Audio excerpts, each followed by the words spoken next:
I don't care who you are. I don't care how cool you are. I don't care how rich you are. I don't care what kind of cool stuff you got going for you. You're going to have to deal with this situation. There's going to be times in your life that we are rejected. We are told by another human being that they no longer want us in their life.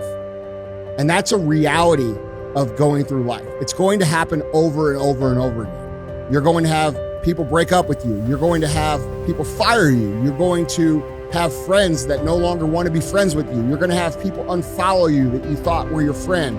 All these situations create this feeling on the inside as if we're not good enough. That feeling of rejection and that feeling of loneliness and that feeling of unworthiness is a very, very, very hard feeling to deal with. A situation that is personally disturbing to you, whether it be a breakup, whether it be a loss of a loved one, loss of a job, loss of, something that mattered to you, loss of a pet maybe, could be a lot of different things. Turning to alcohol will only make those things worse. It will only make those things worse. Alcohol is a depressant. It makes you feel okay in the time, but the 2 to 3 days after the alcohol, you're going to be in a bad place. And so you have to understand that the first step of going through these traumatic situations is to avoid numbing the pain with alcohol. It only makes it worse. And then what happens, right? You end up getting too much alcohol. You start texting people, you start saying things, you make a fool of yourself. Then you wake up the next day and you're like, fuck, why'd I do that? And then it makes the situation worse. So my step number 1 on this is avoid alcohol, okay? Now, step number 2 is hard.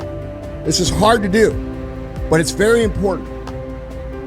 When we go through a time of chaos, when we go through a time of rejection, when we go through a time of feeling like nobody cares about us and everybody hates us, the world is against us, you have to remind yourself that this is just you telling yourself things that are absolutely untrue, okay? The world doesn't hate you.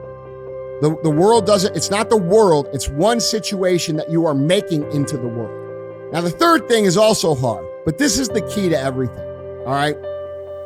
We make situations worse, whatever the situations may be, okay? In this case, we're talking about a breakup. We make situations worse by not controlling any of the things that are available for us to control, all right? So we have to tell ourselves the truth there. Are you controlling what you eat? Are you controlling what you put in your body? Are you controlling what you drink? Are you controlling your movement, your training?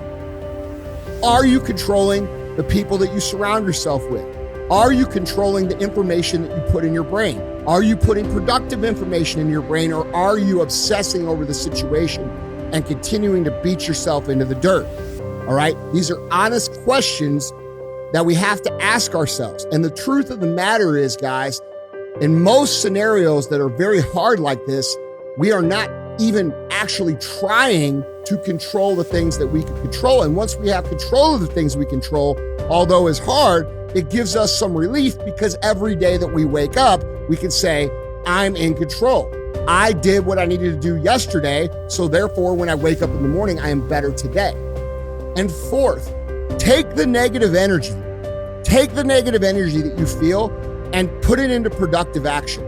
We all know what it feels like to have this kind of pain. We all know what it feels like to feel this sort of rejection. And it hurts, man, but that's a lot of useful energy if we can convert that energy into doing what I just said in point 3, taking control of the controllables, all right? And this doesn't just apply for breakups. This applies for any chaotic situation, any kind of loss, any kind of unplanned chaos. And guys, I hate to break it to you, but the unplanned chaos in your life never stops. It continues to go on and on and on and on over the course of life. And we do ourselves no favors by taking the position that we expect it to stop.